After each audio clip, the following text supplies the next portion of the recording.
Philippe, j'espère que vous n'avez pas oublié votre cinéphilie parce que c'est le moment du questionnaire du cercle. Vous connaissez le principe.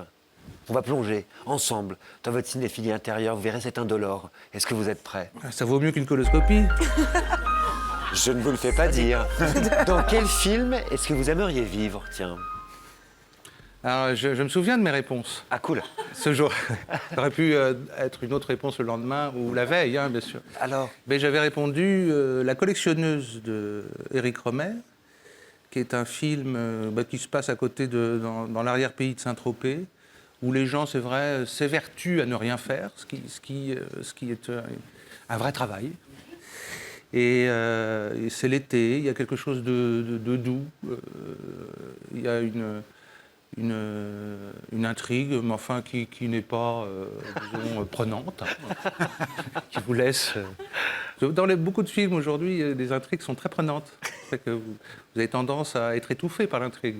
Dans ce film, La collectionneuse, c'est très aéré, vous pouvez vous promener sans penser à l'intrigue et rêvasser. c'est vrai que ça donne envie d'y être, effectivement, quand vous le racontez comme ça.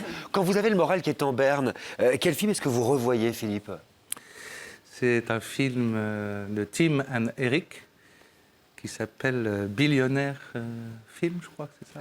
Tim and Eric's Billion Dollar Movie. Billion Dollar, ouais. Alors pourquoi ce film-là? Bon, c'est un film qui vous remonte le moral parce que qui rend, qui vous montre la vie encore plus absurde qu'elle ne l'est. Pourtant, le niveau est quand même très très élevé. Oui.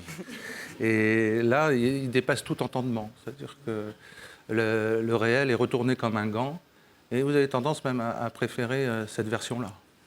Un film qui a changé au moins un petit peu votre regard sur le monde? Comment je me suis disputé. Ou Ma vie sexuelle, le film d'Arnaud Desplechin. Oui, c'est ça. Qui est un peu... moi, je suis né en 68, donc je ne sais pas en quelle année c'est sorti, mais enfin, c'est un peu la maman et la putain, quoi, de notre génération. Ah, j'ai jamais fait le lien. Oui, parce que c'est un film sur le verbe, hein, sur les monologues. Il y a beaucoup de monologues, les gens parlent énormément, un peu comme dans La maman et la putain, sauf que c'est peut-être 20 ans après, avec une action branchée sur le réel. Moi, j'étais muet, hein, quasiment, avant d'avoir vu ce film. Merci Arnaud Desplechin d'avoir libéré votre parole. Maintenant, c'est un robinet ouvert. Le personnage fictif ou réel, d'ailleurs, que vous aimeriez jouer un jour? J'ai répondu... Vous avez répondu une réponse géniale. Ah bon? Ah oui, Philippe Solers. Ouais. Oui, Philippe J'ai envie de vous voir en Philippe Solers, moi. Bon, c'est le prénom, déjà, qui m'a orienté. Ah d'accord, ça tient à ça. Non.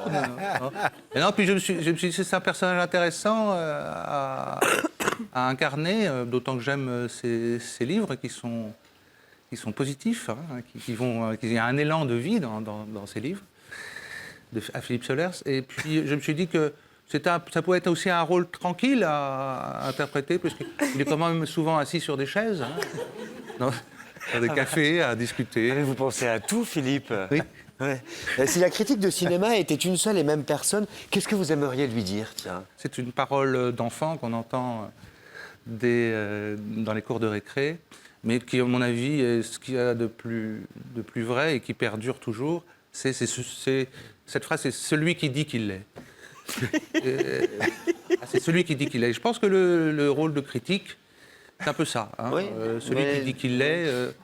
Le critique parle beaucoup de soi dans ses... Par ailleurs, c'est une bonne répartie. Vous venez de me donner une bonne répartie pour ces énergumènes autour de cette table. C'est celui qui dit qu'il l'est. C'est celui qui dit qu'il est. Hein? Compris, Philippe? C'est celui qui dit qu'il est. Le film a envoyé dans l'espace pour présenter l'humanité aux aliens. Ah oui, c'est John Waters. Dirty Shame. Oui. Un film que m'a fait découvrir ma copine Barbara Carlotti. Et je me suis dit, j'ai répondu ça parce que c'est vrai que si les extraterrestres voient ça, ils n'auraient vraiment pas envie de venir tellement qu'on est fou dans ce film.